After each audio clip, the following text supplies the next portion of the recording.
Hi, friends. I'm Jason, the marketing professor, and I teach everyone from the student to the CEO the essentials of digital marketing in 5 minutes or less. Let's get started. Today, I want to talk about your digital marketing ads and why you should not be leading with price. I want you to think about some of the digital ads that you've probably used, you're considering using, and maybe some of the ones you've seen. It'll say something like, hey, get a widget, it's on sale at a certain price, and then you've got a button that says, click here. And all those things are fantastic, but using digital marketing, remember you're talking to a specific type of customer, and your specific type of customer may not be taking action based on price. As a matter of fact, if you're putting all of your emphasis on price, your business is leaving money on the table. Let's talk about something that's seasonal, for example. Let's talk about a kayak store. So you've got a whole bunch of kayaks, and it's the end of the season, and you want to move out some of the inventory that you've been trying to sell. Well, what you don't want to necessarily do is say, hey, I've got these kayaks and I've got them on blowout. And I know that's the easy thing to do. But instead, you could focus on maybe an email campaign.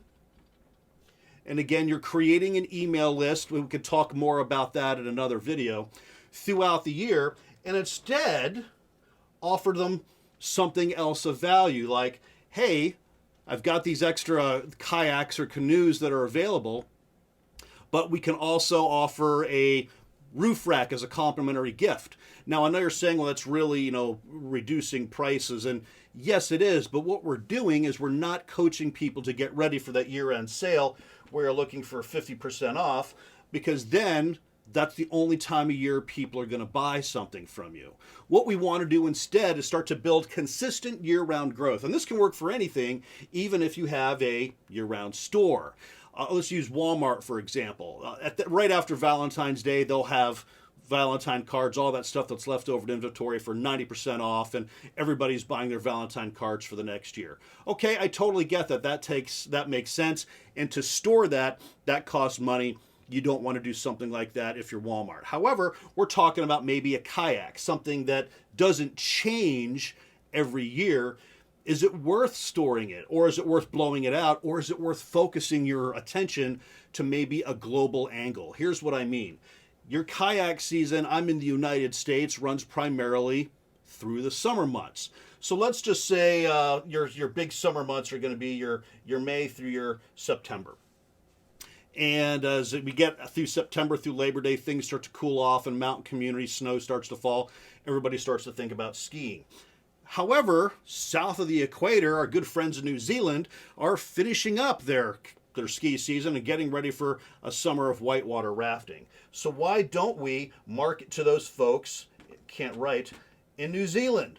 And maybe you offer them, hey, I've got this kayak, it's $1,000, and I'll ship it to you for free. You'll have it in 5 days. Wow. Now, shipping may cost a couple of dollars, but it's not going to eat into your product margins. You don't have to reduce the price 50%. And for them, you're just getting started with the season. They're expecting to pay something full price.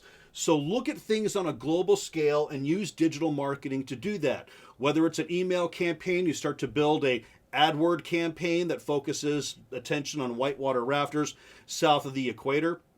You can start to analyze the analytics on your website, which Google will let you do, to see where people are logging onto your website from. You want to focus your attention to maybe some of that seasonality that's a little south. Now, I know I'm talking specifically about a kayak shop, but you can break this down into a variety of different industries. Again, at the end of the day, don't focus solely on price. You have to do that in the newspaper or the television because you don't know who you're talking to. But because you can target your message specifically to a certain type of customer, that specific type of customer knows how much their hobby costs. They're always looking for a deal, don't get me wrong, but I'm asking you to not leave money on the table. Instead, increase the value, talk to them specifically, and they will come, I promise you. If you like lessons like this, do me a favor. Go ahead and click the like button and subscribe, and drop me a line if there's something you want me to talk about. You can reach me on all the social places, send me an email, or themarketingprofessor.net. Thanks a lot for joining me. I'll talk to you soon. See ya.